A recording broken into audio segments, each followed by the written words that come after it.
പകലിനെ സ്നേഹിച്ചു കൊതി തീരാതൊരു പൂവ് പടിഞ്ഞാറ് നോക്കി കരഞ്ഞു.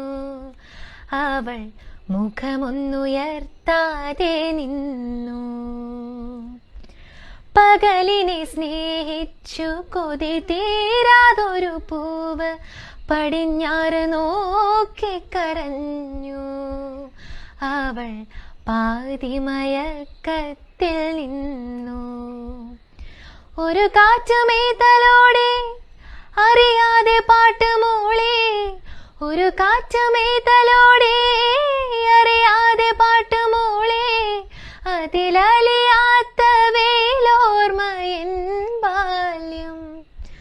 മാവിൻ ചോട്ടിലെ മണമുള്ള മധുരമായി മനതാരിൽ കുളിരുന്നിൻ ബാല്യം. ആരോ നീട്ടിയ മഷിത്തണ്ടിൻ കുളിരുള്ള തളിരോർമ്മയാണെൻ്റെ ബാല്യം. ചെളിമണ്ണിൽ പാവാട ചായം തേക്കും അതു കാണെ കളിയാക്കുമിളനാമ്പുകൾ. കളിയാടുന്ന പാടത്തെ കതിരോർമ്മ ബാല്യം.